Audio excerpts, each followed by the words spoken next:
Hi hello friends, welcome back to my channel. ಅನಿರೀಕ್ಷಿತ ಮದುವೆ ಭಾಗ 27. ಇನ್ನೂ ಯಾರು ಚಾನಲ್ನ ಸಬ್ಸ್ಕ್ರೈಬ್ ಮಾಡಿಲ್ಲ ದಯವಿಟ್ಟು ಸಬ್ಸ್ಕ್ರೈಬ್ ಮಾಡಿ. ಹಾಗೆ ಚಾನಲ್ ಮೆಂಬರ್ಶಿಪ್ನ ತಗೊಂಡು ಸಪೋರ್ಟ್ ಕೂಡ ಮಾಡಿ. ಕಥೆನ ಮುಂದುವರ್ತಿದ್ದೀನಿ. ಜಾಹ್ನವಿ ಆರ್ಯನ್ ರೂಮ್ ಹುಡುಕ್ತಾ ಹೋಗಿ ಶಿವಾನಿ ಹೇಳಿದ ರೂಮ್ ಹತ್ರ ಹೋಗಿ ಬಾಗಿಲು ತೆಗೆದು ಒಳಗಡೆ ಕಾಲಿಡ್ಲು. ವೆಲ್ಕಮ್ ಜಾಹ್ನವಿ ಅಂತ ಆರ್ಯನ್ ಕರೆದ. ರೂಮ್ ನೋಡಿದರೆ ತುಂಬ ದೊಡ್ಡದಾಗಿದೆ. ಆದರೆ ಆರ್ಯನ್ ಎಲ್ಲಿಂದ ಕರೀತಾ ಇದ್ದಾನೆ ಅಂತ ತಿಳಿಯದೆ ಸುತ್ತಲೂ ನೋಡ್ತಾ ರೂಮ್ ಒಳಗಡೆ ಹೆಜ್ಜೆ ಹಾಕಿದ್ಲು. ಅವನು ಬಾಗಿಲು ಹಾಕಿ ಹಿಂದಿನಿಂದ ಬಂದು ನಿಂತ್ಕೊಂಡಿದ್ದ ಜಾಹ್ನವಿಗೆ ಕುತ್ತಿಗೆ ಮೇಲೆ ಬೆಚ್ಚಗಿನ ಉಸಿರು ತಗುಲ್ತಾ ಇದ್ದಂತೆ ಸಡನ್ನಾಗಿ ಹಿಂದೆ ತಿರುಗಿದ್ಲು. ಎದುರಿಗಿದ್ದ ಆರ್ಯನನ್ನು ನೋಡಿ ನೀವಾ ಅಂತ ಆಶ್ಚರ್ಯ ಕೂಡ ಪಡ್ಲು. ಹೌದು ನಾನೇ ಅನ್ನುತ್ತಾ ಸೊಂಟದ ಹಿಡಿದು ಹೇಳ್ಕೊಂಡ. ಹಾಗೆ ಎಳೆದ ತಕ್ಷಣ ಜಾಹ್ನವಿ ಹೋಗಿ ಆರ್ಯನ್ ಮೇಲೆ ಬಿದ್ಲು. ಜಾಹ್ನವಿಯ ಹೃದಯ ಬಡಿತ ಡಬ ಡಬ ಅಂತ ವೇಗವಾಗಿ ಬಡ್ಕೊಳ್ಳೋದನ್ನು ನೋಡಿ ಯಾಕೆ ಜಾನು ಬಂಗಾರ ಹಾಗೆ ಬಡ್ಕೊಳ್ತಾ ಇದೆ, ನಾನೇ ತಾನೇ ಅನ್ನುತ್ತಾ ಜಾಹ್ನವಿ ಹೃದಯದ ಮೇಲೆ ಕೈ ಇಟ್ಟು ನೀನು ಹೀಗೆ ಬಡ್ಕೊಳ್ಳೋದ್ರಿಂದ ನನ್ನ ಜಾನು ಮುಖದ ಮೇಲೆ ಬೆವರು ನೋಡು ಹೇಗೆ ಬರ್ತಾ ಇದೆ, ನೋಡು ಕೂಲ್ ಆಗಿರು ಅಂತ ಕೈಯನ್ನು ಹಾಗೆ ಇರಿಸಿದನು ಆರ್ಯ. ಹಾಗೆ ಕೈ ಇಟ್ಟ ತಕ್ಷಣ ಹೃದಯದ ವೇಗ ಕಡಿಮೆಯಾಗೋದು ಹಾಗಿರಲಿ, ಆ ಹೃದಯ ಬಡಿತ ಇನ್ನೂ ಹೆಚ್ಚಾಯಿತು. ಜಾಹ್ನವಿಗಂತೂ ಕೈ ತೆಗೀರಿ ಅಂತ ಹೇಳಲು ಬಾಯಿಂದ ಮಾತುಗಳೇ ಬರ್ತಿಲ್ಲ. ಜಾಹ್ನವಿ ಏನೂ ಮಾತನಾಡದೆ ಬೆದರಿದ ಕಣ್ಗಳಿಂದ ಅವನನ್ನೇ ನೋಡ್ತಾ ಇದ್ರೆ ಆ ಕಣ್ಣುಗಳ ಮೇಲೆ ಮುತ್ತಿಟ್ಟು ಯಾಕೆ ಹಾಗೆ ಹೆದರ್ತಿದೀಯಾ ಜಾನು, ನೀನೇನು ಯಾರೋ ಬೇರೆಯವ್ರ ರೂಮ್ಗೆ ಬಂದಿಲ್ಲ ತಾನೇ, ಇದು ನಮ್ಮ ರೂಮ್, ನಾನು ನಿನಗೆ ತಾಳೆ ಕಟ್ಟಿದ ಗಂಡನೇ ಅಲ್ವಾ ಅನ್ನುತ್ತಾ ಹೃದಯದ ಮೇಲಿದ್ದ ತಾಳಿಗೆ ಮುತ್ತಿಟ್ಟು ಇದರಿಂದಲೇ ನೀನು ನನ್ನ ಜೀವನಕ್ಕೆ ಬಂದೆ, ನೀನು ಬರದೇ ಎತ್ತಿದ್ರೆ ನಾನು ನನ್ನ ಜೀವನದಲ್ಲಿ ಪ್ರೀತಿಯನ್ನೇ ಕಳ್ಕೊಳ್ತಾ ಇದ್ದೆ ಅಂದನು.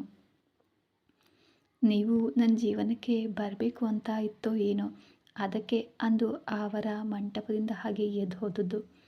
ಆರ್ಯನವರೇ ನಿಜ ಹೇಳಬೇಕು ಅಂತಂದರೆ ಅಷ್ಟು ಒಳ್ಳೆಯವನಾದ ವರ ಹಾಗೆ ಮಾಡ್ದೆ ಅಂದರೆ ನನಗೆ ನಂಬಲೇ ಆಗ್ತಿಲ್ಲ ಅಂದ್ಲು. ಜಾಹ್ನವಿ ಅವನ ಬಗ್ಗೆ ಹಾಗೆ ಹೇಳಿದ್ದಕ್ಕೆ ಆರ್ಯನ್ಗೆ ಕೋಪ ಬಂತು. ಅಷ್ಟೊಂದು ಒಳ್ಳೆಯವನಾಗಿದ್ದರೆ ಹಾಗೆ ಯಾಕೆ ಹೋಗ್ತಾ ಇದ್ದ ಹೇಳು, ನಿಮ್ಮನ್ನು ಯಾಕೆ ಅಷ್ಟು ನೋಯಿಸ್ತಾ ಇದ್ದ, ನಿನ್ನ ಹತ್ರ ಒಳ್ಳೆಯವನಂತೆ ನಟಿಸಿದ್ದ, ಅದು ನಿನ್ನ ಮಣ್ಣು ಬುರುಡೆಗೆ ಅರ್ಥ ಆಗದೆ ಇನ್ನೂ ಅವನನ್ನು ಒಳ್ಳೆಯವನು ಅಂತಿದೆಯಾ ಅಂತ ಕೋಪದಿಂದ ಅಂದನು. ಆರ್ಯ ಅವನನ್ನು ಒಳ್ಳೆಯವನು ಅಂದಿದ್ದಕ್ಕೆ ಆರ್ಯನ್ಗೆ ಕೋಪ ಬಂದಿದೆ ಅಂತ ಜಾಹ್ನವಿಗೆ ಅರ್ಥ ಆಗಿ ಆರ್ಯನ ಹತ್ರ ಬಂದು ಹಾಗೆ ಮಾಡಿದ್ದಕ್ಕೆ ಅಲ್ವಾ ನಿಮ್ಮಂಥ ಒಳ್ಳೆ ಗಂಡ ನನಗೆ ಸಿಕ್ಕಿದ್ದು ಅಂದ್ಲು. ನಿನ್ನ ಕಣ್ಣಿಗೆ ಎಲ್ಲರೂ ಒಳ್ಳೆಯವರೇ ಕಾಣ್ತಾರೆ ಬಿಡು, ಕೆಟ್ಟವರು ಯಾರೂ ಕಾಣಿಸಲ್ವಾ ಜಾಹ್ನವಿ ಅಂತ ಕೇಳ್ದ. ಒಬ್ಬರಿದ್ದಾರೆ, ಅವರಿಂದಲೇ ನಮ್ಮ ಮದುವೆ ನಡೆದಿದ್ರು ಅವರು ನನಗೆ ಕೆಟ್ಟವರೇ ಅಂದ್ಲು. ಯಾರು ಜಾಹ್ನವಿ, ನಮ್ಮ ಮದುವೆಗೆ ಕಾರಣವಾದ ಮೇಲೆ ಅವರು ಒಳ್ಳೆಯವರೇ ಆಗಿರಬೇಕು ಅಲ್ವಾ, ಕೆಟ್ಟವರು ಹೇಗಾಗ್ತಾರೆ ಹೇಳು ಅಂದ ಆರ್ಯ. ನನಗೆ ಹಾಗೆ ಆಗ್ತಾರೆ ಆರ್ಯನವರೇ, ಯಾಕೆ ಅಂದರೆ ಹಾಗೆ ಒಂಟಿಯಾಗಿ ಒಬ್ಬ ಹೆಣ್ಮಗು ಇದ್ದ ರೂಮ್ಗೆ ಕತ್ತಲಲ್ಲಿ ಬಂದಿದ್ದು ಮೈ ಮೇಲೆ ಬಿದ್ದರು ನನ್ನ ಚೈನ್ ಅವರ ಕೋಟ್ನಲ್ಲಿ ಸಿಕ್ಕಾಕೊಂಡಿತ್ತು. ಅಟ್ಲೀಸ್ಟ್ ಕನಿಷ್ಠ ಅದನ್ನಾದರೂ ತೆಗೆದುಕೊಟ್ಟು ಹೋಗುವ ಇಂಗಿತ ಇಲ್ಲದೆ ನನ್ನನ್ನು ಕೆಳಕ್ಕೆ ತಳ್ಳಿ ಹೋಗಿಬಿಟ್ರು.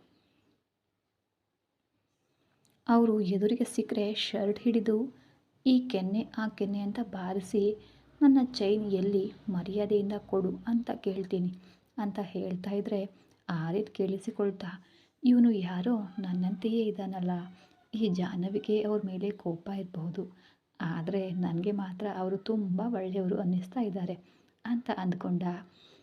ಸಿಕ್ಕರೆ ಮಾತ್ರ ಜಾಹ್ನವಿ ಜೊತೆ ಮದುವೆ ನಡೆಯಲು ಕಾರಣ ಆಗಿದ್ದಕ್ಕೆ ಅವರಿಗೆ ಥ್ಯಾಂಕ್ಸ್ ಹೇಳಬೇಕು ಅಂತ ಮನಸ್ಸಿನಲ್ಲೇ ಅಂದ್ಕೊಂಡು ಪಾಪ ತಿಳಿಯದೆ ಮಾಡಿರಬಹುದು ಬಿಡು ಜಾನು ಅಂದನು ಆರ್ಯ.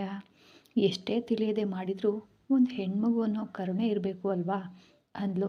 ನಿನ್ನ ಜೊತೆ ಮದುವೆ ಆಗುವ ಮುನ್ನ ನಾನು ಕೂಡ ಹಾಗೇನೇ ಇದ್ದೆ ಜಾಹ್ನವಿ, ಹೆಣ್ಮಕ್ಳು ಹತ್ರ ಬಂದರೆ ಸುಮ್ಮನೆ ಇರ್ತಿರ್ಲಿಲ್ಲ, ಅವನಂತೆಯೇ ನಾನು ಮಾಡ್ತಾಯಿದ್ದೆ ಅಂದನು ಆರ್ಯ. ಆರ್ಯನ್ ಹಾಗೆ ಹೇಳಿದ ಕೂಡಲೇ ಆರ್ಯನವರೇ ಅಂದು ನನ್ನ ರೂಮಿಗೆ ಬಂದಿದ್ದು ನೀವಲ್ಲ ತಾನೇ ಅಂತ ಅನುಮಾನದಿಂದ ಕೇಳಿದ್ಲು. ನಾನೇ ಬಂದೆ ಅಂತ ಧೈರ್ಯವಾಗಿ ಹೇಳ್ತೀನಿ ಅಲ್ವಾ ಜಾಹ್ನವಿ ಅಂದನು. ಇವನಿಗೆ ಮರ್ತು ಹೋಗಿದೆ, ಎಲ್ಲಿ ಹೇಳ್ತಾನೆ, ನಿಮಗೆ ಇರುವ ಟೆನ್ಷನ್ನಲ್ಲಿ ನೀವು ಬಹಳಷ್ಟು ವಿಷಯಗಳನ್ನು ಮರ್ತು ಬಿಡ್ತೀರಾ ಅಂತ ಎಷ್ಟೋ ಸಲ ಹೇಳಿದ್ದೀರಲ್ಲ, ಹಾಗೇನಾದರೂ ಮರ್ತಿದ್ದೀರಾ ಅಂತ ಡೌಟ್ ಅಂತ ಕೇಳಿದ್ಲು. ಆರ್ಯನ್ ಅವಳ ಕೈ ಹಿಡಿದು ತನ್ನ ಹತ್ರ ಕೇಳಿಕೊಂಡು, ನನ್ನ ಬಗ್ಗೆ ನಿಮ್ಮ ಅಣ್ಣನ ಹತ್ರ ಬಹಳಷ್ಟು ವಿಚಾರಿಸ್ತಿದೀಯಾ ಅನಿಸುತ್ತೆ ಅಂದನು. ನಿಮ್ಮ ಬಗ್ಗೆ ನೀವು ಹೇಗೆಯೂ ಹೇಳೋದಿಲ್ವಲ್ಲ, ಕನಿಷ್ಠ ನಮ್ಮ ಅಣ್ಣನ ಹತ್ರನಾದರೂ ಕೇಳಿ ತಿಳ್ಕೊಳ್ಳೋಣ ಅಂತ ಅಂದ್ಲು. ನೀನು ಕೇಳಿದರೆ ನಾನು ಹೇಳದೆ ಇರ್ತೀನಾ ಎನ್ನುತ್ತಾ ಮುಖವನ್ನು ಜಾಹ್ನವಿ ಮುಖದ ಹತ್ರ ತಂದನು ಆರ್ಯ. ನೀವು ಹೇಳ್ತೀರಾ ಅಂತ ನನಗೇನು ಗೊತ್ತು ಅಂತ ಆರ್ಯನ ಕಣ್ಣಲ್ಲಿ ಕಣ್ಣಿಟ್ಟು ನೋಡ್ತಾ ಅಂದ್ಲು. ಇನ್ನೂ ನನ್ನ ಬಗ್ಗೆ ತಿಳಿಯದಿದ್ದರೆ ಹೇಗೆ ಜಾನು ಅನ್ನುತ್ತಾ ತಲೆಯಿಂದ ಮೆಲ್ಲಗೆ ಡಿಕ್ಕಿ ಹೊಡೆದನು ಆರ್ಯ. ನಿಮ್ಮ ಬಗ್ಗೆ ತಿಳಿಬೇಕಂದ್ರೆ ನೀವು ಹೇಳಬೇಕಲ್ವಾ ಆರ್ಯ ಅವರೇ ಅಂದ್ಲು. ನನ್ನ ಬಗ್ಗೆ ನಿನಗೆ ಏನು ತಿಳಿಬೇಕು, ಅದನ್ನೆಲ್ಲ ನಾಳೆ ನಿಮ್ಮ ಮನೆಗೆ ಹೋದಾಗ ಕೇಳು ಅಂದ. ನಾಳೆವರೆಗೆ ಯಾಕೆ, ಈಗಲೇ ಹೇಳಬಹುದು ಅಲ್ವಾ ಅಂದ್ಲು. ಈಗ ನಿನ್ನ ಜೊತೆ ನನಗೆ ತುಂಬ ಕೆಲಸ ಇದೆ ಅನ್ನುತ್ತಾ ಅವಳನ್ನು ಎತ್ಕೊಂಡು ರೂಮ್ ಮಧ್ಯದಲ್ಲಿದ್ದ ಬೆಡ್ ಮೇಲೆ ಮಲಗಿಸಿದ. ಹಾಗೆ ಮಲಗಿಸಿದ ತಕ್ಷಣ ಭಯದಿಂದ ಟಕ್ಕನೆ ಎದ್ಲು. ಜಾನು ಎದ್ದು ನಿಂತ ಜಾಹ್ನವಿಯನ್ನು ನೋಡಿ ಏನಾಯಿತು ಅಂತ ಕಣ್ಣು ಸನ್ನೆ ಮಾಡ್ದ. ನಾನು ಹೋಗ್ತೀನಿ ಅಂತ ಕಣ್ಣುಗಳನ್ನು ಬಾಗಿಲ ಕಡೆ ತಿರುಗಿಸಿದ್ಲು. ನೋ ಎನ್ನುತ್ತಾ ತಲೆ ಅಲ್ಲಾಡಿಸಿದ. ಪ್ಲೀಸ್ ಎಂಬಂತೆ ಮುಖ ಮಾಡಿದ್ಲು. ನೋ ಎನ್ನುತ್ತಾ ತುಟಿಗಳ ಮೇಲೆ ಬೆರಳಿಟ್ಟ ಆರ್ಯ ಹ್ಞೂ ಎಂದು ತಲೆ ಅಡ್ಡವಾಗಿ ಅಲ್ಲಾಡಿಸಿದ್ಲು. ಹಾಗೆ ಅಲ್ಲಾಡ್ತಾ ಇದ್ದ ತಲೆಯನ್ನು ಎರಡೂ ಕೈಗಳಿಂದ ಹಿಡಿದು ಹತ್ತಿರಕ್ಕೆ ಎಳ್ಕೊಂಡು ಟಕ್ ಅಂತ ಅವಳ ತುಟಿಗೆ ಮುತ್ತು ಕೊಟ್ಟು ತುಟಿಯನ್ನು ಕಚ್ಚಿಕೊಂಡ. ಜಾಹ್ನವಿ ಶಾಕ್ನಿಂದ ಕಣ್ಣು ದೊಡ್ಡದು ಮಾಡಿ ಆರ್ಯನನ್ನು ಕೈಗಳಿಂದ ಹಿಂದಕ್ಕೆ ನೂಕಿದ್ಲು. ಆದರೆ ತುಟಿಗಳ ಸಿಹಿಯನ್ನು ಸವಿತಾ ಇರುವ ಆರ್ಯ ಮಧ್ಯದಲ್ಲಿ ಹೇಗೆ ಬಿಡ್ತಾನೆ? ಜಾಹ್ನವಿ ಎಷ್ಟೇ ನೂಕಿದ್ರು, ನೀನು ಏನು ಮಾಡಿದರೂ ನಾನು ಬಿಡಲ್ಲ ಅಂತ ತುಟಿಗಳನ್ನು ಇನ್ನೂ ಗಟ್ಟಿಯಾಗಿ ಹಿಡ್ಕೊಂಡಿದ್ದ. ಶಿವಾನಿ ಜ್ಯೂಸ್ ತಗೊಂಡು ಆರ್ಯನ್ ರೂಮ್ ಹತ್ರ ಬಂದು ಬಾಗಿಲು ತೆಗೆಯಲು ಹೋದರೆ ಬಾಗಿಲು ಓಪನೇ ಆಗಿಲ್ಲ. ಮಗದೊಮ್ಮೆ ನೋಡಿ ಅತ್ತಿಗೆ ಯಾಕೆ ಒಳಗಡೆ ಹೋಗಿ ಲಾಕ್ ಮಾಡ್ಕೊಂಡಿದ್ದಾರೆ ಅಂತ ಬಾಗಿಲು ತಟ್ಟಿದ್ಲು. ಆರ್ಯನ್ಗೆ ಮಾತ್ರ ಯಾವ ಸದ್ದು ಕೇಳಿಸ್ತಿಲ್ಲ. ಆದರೆ ಜಾಹ್ನವಿಗೆ ಮಾತ್ರ ಬಾಗಿಲು ತಟ್ಟುವ ಸದ್ದು ಕೇಳಿಸ್ತು. ಬಾಯಿಂದ ಹೇಳಲು ಆಗ್ತಿಲ್ಲ. ಆರ್ಯನ್ಗೆ ಬಾಗಿಲು ತಟ್ತಾ ಇದ್ರೆ ಅಂತ ಹೇಗೆ ಹೇಳೋದು? ಕೈಗಳಿಂದ ನೂಕ್ತಾ ಇದ್ರು ಜಾಹ್ನವಿ ಮಾಡ್ತಾ ಇರುವ ಕೆಲಸವನ್ನು ಆರ್ಯನ್ ಅರ್ಥ ಮಾಡ್ಕೊಳ್ತಿಲ್ಲ. ನೂಕಿ ನೂಕಿ ಬೇಸತ್ತು ಶಿವಾನಿ ಒಂದು ಐಡಿಯಾ ಹೊಳೆಯಿತು. ಜಾಹ್ನವಿಗೆ ಒಂದು ಐಡಿಯಾ ಹೊಳೆಯಿತು. ತಕ್ಷಣ ಆರ್ಯನ್ ತಲೆಯ ಮೇಲೆ ಕೈಯನ್ನಿಟ್ಟು ತಾನು ಕೂಡ ಆರ್ಯನ್ ಜೊತೆ ಪೈಪೋಟಿಗೆ ನಿಂತಳು. ಅವಳು ಸ್ಪಂದಿಸ್ತಾ ಇರೋದನ್ನು ನೋಡಿ ಆರ್ಯನ್ಗೆ ಇನ್ನೂ ಖುಷಿಯಾಗಿ ಗಟ್ಟಿಯಾಗಿ ತಬ್ಬಿಕೊಂಡ. ಪಾಪ ಜಾಹ್ನವಿ ಪ್ಲ್ಯಾನ್ ಆರ್ಯನ್ಗೆ ಖಂಡಿತ ತಿಳಿದಿಲ್ಲ. ತಿಳಿಯದೆ ಖುಷಿಯಾಗಿದ್ದ ಆರ್ಯ ಜಾಹ್ನವಿ ಹಾಗೆ ಮುದ್ದು ಕೊಡ್ತಾ ಕಚಕ್ ಅಂತ ಆರ್ಯನ್ ತುಟಿಯನ್ನು ಕಚ್ಚೇ ಬಿಡ್ಲು. ಅಷ್ಟೇ, ಪಾಪ ಆರ್ಯನ್ ಅವಳನ್ನು ಬಿಟ್ಟು ಅಬ್ಬಾ ಎಂತ ಹಿಂದಕ್ಕೆ ಸರಿದು, ಅದೇನು ಮುದ್ದು ಕೊಡೋದು ಜಾಹ್ನವಿ, ನೋಡು ರಕ್ತ ಬಂತು ಅಂದನು. ನೀವು ಬಿಡದೆ ಹಾಗೆ ಹಿಡ್ಕೊಂಡ್ರೆ ಏನು ಮಾಡಬೇಕು? ಹೊರಗಡೆ ಶಿವಾನಿ ಬಾಗಿಲು ತಟ್ತಾ ಇದ್ದಾಳೆ ಅಂದ್ಲು. ಅದಕ್ಕೆ ಹೀಗೆ ಕಚ್ತೀಯಾ, ನೋಡು ಬ್ಲಡ್ ಅಂತ ತೋರಿಸ್ದ.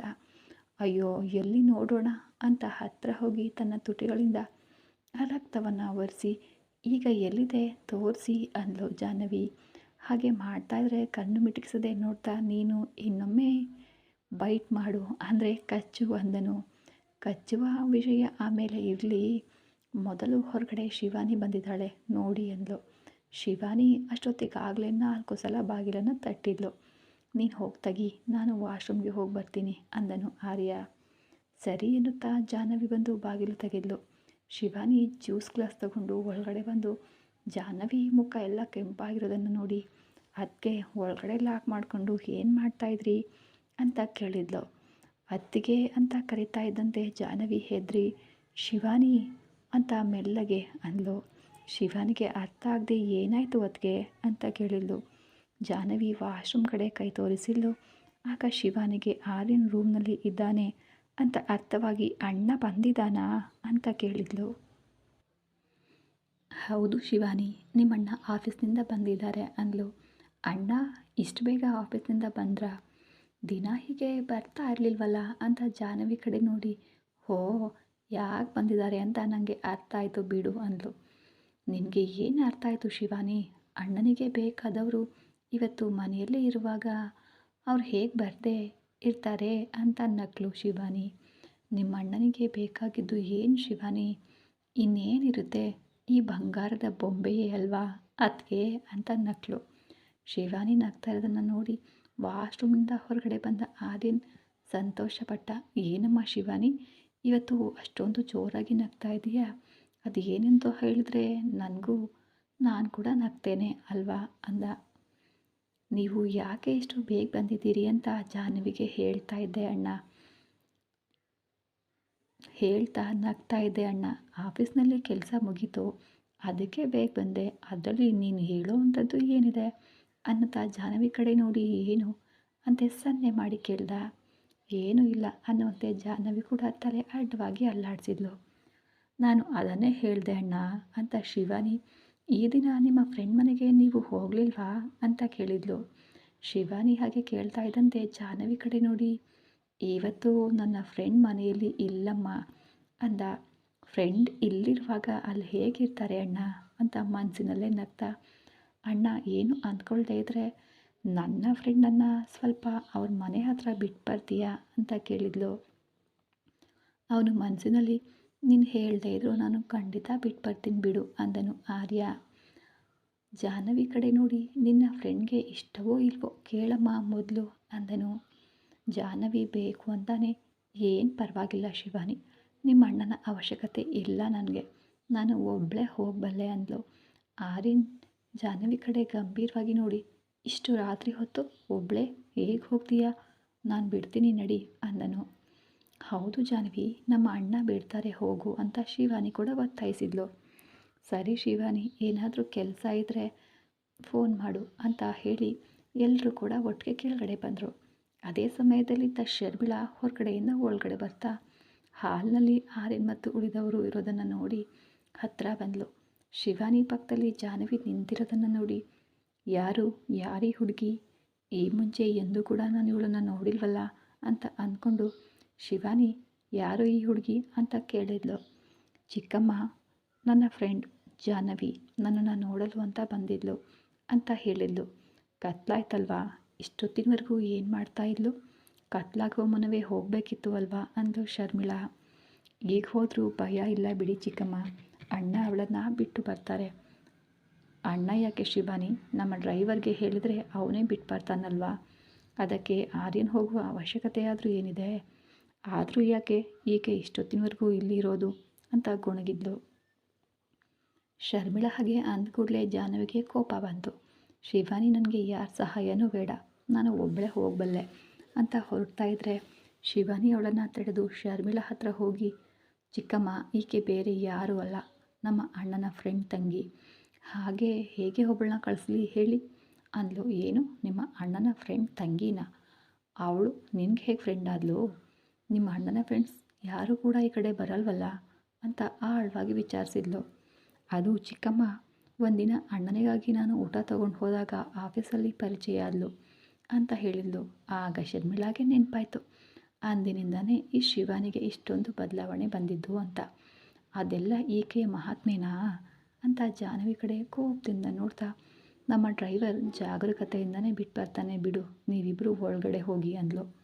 ಶರ್ಮಿಳಾ ವರ್ತನೆ ಜಾಹ್ನವಿಗೆ ಸ್ವಲ್ಪ ಕೂಡ ಇಷ್ಟ ಆಗಲಿಲ್ಲ. ತನ್ನ ಮಾತೇ ಗೆಲ್ಲಬೇಕು ಎಂಬ ಹಠ ಅವಳಲ್ಲಿ ಕಂಡಿತು ಜಾಹ್ನವಿಗೆ. ಈಕೆ ಇವರ ಚಿಕ್ಕಮ್ಮನ ಪಾಪ, ಅದಕ್ಕೆ ಶಿವಾನಿ ಹೀಗೆ ಇದ್ದಾಳೆ ಅನಿಸುತ್ತೆ.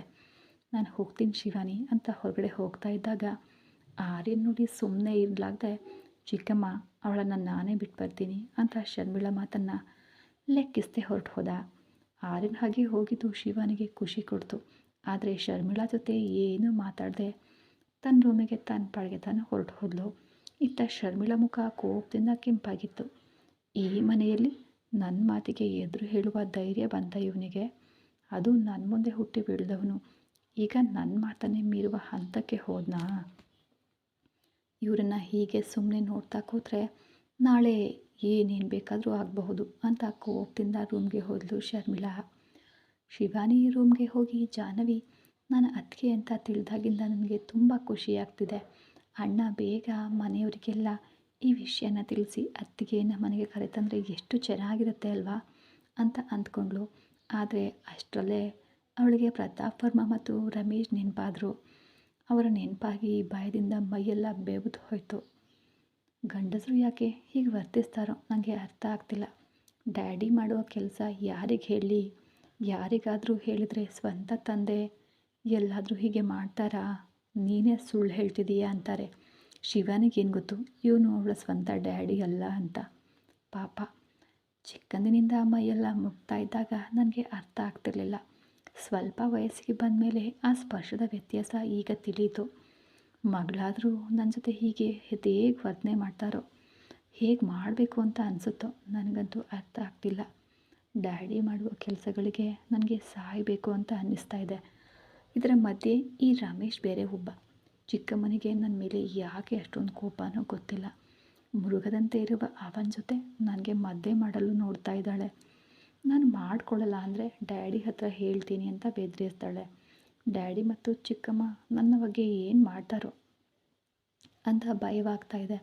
ಹೆಣ್ಣಾಗಿ ಹುಟ್ಟೋದು ಒಂದು ನರಕ. ಇನ್ನು ಯಾವ ಜನ್ಮದಲ್ಲೂ ಹೆಣ್ಣಾಗಿ ಹುಟ್ಟಬಾರ್ದು. ಇದು ಒಂದು ಶಾಪ್ ಅಂತ ಹೇಳಿ ಇಂದು ಶಾಪಿಂಗ್ ಮಾಲ್ನಲ್ಲಿ ನಡೆದನ್ನು ನೆನೆಸ್ಕೊಂಡು ಸಂಕಟಪಟ್ಟಳು. ಏನಾಯಿತು ಶಾಪಿಂಗ್ ಮಾಲ್ನಲ್ಲಿ ಅಂತ ನೋಡೋಣ ಬನ್ನಿ. ಶರ್ಮಿಳಾ ಹೇಳ್ದಂತೆ ರಮೇಶ್ ಜೊತೆ ಶಾಪಿಂಗ್ಗೆ ಹೋಗಿದ್ಲು. ಕಾರ್ನಲ್ಲಿ ಕುಳಿತ ತಕ್ಷಣ ರಮೇಶ್ ಪಕ್ಕದಲ್ಲೇ ತಾನು ಕುಳಿತು ಅವಳ ಮೈ ಮೇಲೆ ಕೈ ಹಾಕಿ ಎಲ್ಲೆಂದರಲ್ಲಿ ಮುಟ್ತಾ ಕುಳಿತಿದ್ದ. ಶಿವಾನಿ ಎಷ್ಟೇ ಮುದುರುಕೊಂಡು ಕುಳಿತರೂ ಕೂಡ ಅವನು ಹತ್ತಿರಕ್ಕೆ ಜರ್ಕೊಂಡು ಡ್ರೈವರ್ಗೆ ಕೇಳಿಸಿದಂತೆ ಕಿವಿಯಲ್ಲಿ, ನಾನು ಈಗ ನಿನಗೆ ಆಗಬೇಕಾದ ಗಂಡ, ನಾನು ಏನೇ ಮಾಡಿದರೂ ನೀನು ಬಾಯಿ ಮುಚ್ಕೊಂಡು ಇರಬೇಕು ಅನ್ನುತ್ತಾ ಅವಳ ಸೊಂಟಕ್ಕೆ ಕೈ ಹಾಕಿ ಸವರ್ತಾ ಇನ್ನೂ ಎಲ್ಲೋ ಕೈ ಹಾಕುವಷ್ಟರಲ್ಲಿ ತಕ್ಷಣ ಮಾಲ್ ಬಂತು. ಸದ್ಯ ಛೇ, ಅಷ್ಟು ಬೇಗ ಬಂತಾ ಅಂತ ಕಾರ್ನಿಂದ ಇಳಿದು ಶಿವಾನಿಯನ್ನು ಕರ್ಕೊಂಡು ಒಳಗಡೆ ಹೋದ. ಶಿವಾನಿ ಬಾಯಿದಿಂದನೇ ಅವನ ಹಿಂದೆ ನಡೆದ್ಲು. ರಮೇಶ್ ಒಂದು ಕಡೆ ನಿಂತ. ಯಾಕೆ ಇವನು ನಿಂತ ಅಂತ ಶಿವಾನಿ ಅವನು ನಿಂತಿದ್ದ ಕಡೆ ನೋಡಿದ್ಲು. ಎದುರಿಗೆ ಡಿಸೈನ್ ಒಳ ಉಡುಪುಗಳು, ಇನ್ನರ್ ವೇರ್ಗಳು ಇದ್ವು. ಅದನ್ನು ನೋಡಿದ ತಕ್ಷಣ ಶಿವಾನಿ ಮುಖ ತಿರುಗಿಸ್ಕೊಂಡು, ನೀನು ಯಾಕೆ ಇಲ್ಲಿ ನಿಂತಿದ್ದೀರಾ ಅಂತ ಕೇಳಿದ್ಲು. ನಿನಗಾಗಿ ಇವಳನ್ನು ತಗೊಂಡಿದ್ದೀನಿ, ತಗೋ, ಹೋಗಿ ಟ್ರೈ ಮಾಡಿ ಬಾ ಅಂದನು. ಅಲ್ಲಿದ್ದ ಹೆಣ್ಮಕ್ಳ ಹತ್ರ ಹೇಳಲು ಮುಜುಗರ ಪಡ್ತಾ ಇದ್ದ ಶಿವಾನಿಗೆ ಕೌಂಟರ್ನಲ್ಲಿರುವ ಗಂಡಸರ ಹತ್ತಿರ ಸೈಜ್ ಹೇಳಿ ತಗೊಳ್ತಾ ಇದ್ದ ರಮೇಶ್ನ ನೋಡಿ ಅಸಹ್ಯವಾಗಿ, ಇದು ನನಗೆ ಬೇಡ, ಈಗಾಗಲೇ ನನ್ನ ಹತ್ರ ಇವೆ ಅಂದ್ಲು. ನಿನ್ನ ಹತ್ರ ಇದ್ದರೆ ಏನಂತೆ, ಇವುಗಳನ್ನು ಕೂಡ ತಗೋ, ಹೋಗಿ ಟ್ರೈ ಮಾಡಿ ಬಾ ಅಂದ. ಶಿವಾನಿ ಕೋಪದಿಂದ ಬೇಡ ಅಂತ ಎಷ್ಟೇ ಹೇಳಿದರೂ ಕೇಳದೆ, ನೀನು ನಾನು ಹೇಳಿದರೆ ಕೇಳಲ್ವಾ ಅಂತ ಗದರಿಸಿದ್ಲು. ರಮೇಶ್ ಕೋಪದಿಂದ, ಆಗಲಿರುವ ಗಂಡ ಏನು ಹೇಳಿದರೂ ಮಾಡಬೇಕು ಅಂತ ನಿಮ್ಮ ಚಿಕ್ಕಮ್ಮ ಹೇಳಿದ್ರು ತಾನೇ ಅಂತ ಕಣ್ಣು ಕೆಂಪು ಮಾಡಿ ಎಂದನು. ಎಲ್ಲರೂ ಪಾಪ ತನ್ನನ್ನೇ ನೋಡ್ತಾ ಇರೋದನ್ನು ಕಂಡ ರಮೇಶ್ ಕೈಯಲ್ಲಿದ್ದ ಉಡುಪುಗಳನ್ನು ತಗೊಂಡು ರೂಮ್ ಟ್ರಯಲ್ಗೆ ಹೋದಳು. ರಮೇಶ್ ಕೈಲಿದ್ದ ಒಳ ಉಡುಪುಗಳನ್ನು ತಗೊಂಡು ಅವಳು ಟ್ರಯಲ್ ರೂಮ್ ಕಡೆ ಹೋದಳು. ಆದರೆ ಅಲ್ಲಿಗೂ ಕೂಡ ಬಿಡದೆ ಅವನು ಅವಳನ್ನು ಹಿಂಬಾಲಿಸಿ ಅಲ್ಲಿ ಅವಳನ್ನು ಬಿಟ್ಟು ಯಾರೂ ಇರಲಿಲ್ಲ. ಬಾಗಿಲು ಹಾಕಿ ಲಾಕ್ ಮಾಡಬೇಕು ಅನ್ನೋ ಅಷ್ಟರಲ್ಲಿ ರಮೇಶ್ ಕೂಡ ಬಾಗಿಲನ್ನು ದೂಡ್ಕೊಂಡು ಒಳಗಡೆ ಬಂದು ಲಾಕ್ ಮಾಡ್ದ. ಮುಂದೆ ಏನಾಗುತ್ತೆ ಅಂತ ಕಾದು ನೋಡಿ ಕತೆ ಮುಂದುವರಿಯುವುದು. ನಿಮ್ಮ ಅನಿಸಿಕೆ ಅಭಿಪ್ರಾಯಗಳನ್ನು ಖಂಡಿತ ತಪ್ಪದೆ ಕಮೆಂಟ್ ಮೂಲಕ ತಿಳಿಸಿ. ಹಾಗೆ ಸಬ್ಸ್ಕ್ರೈಬ್ ಮಾಡಿ, ಲೈಕ್ ಮಾಡೋದನ್ನು ಮರಿಬೇಡಿ.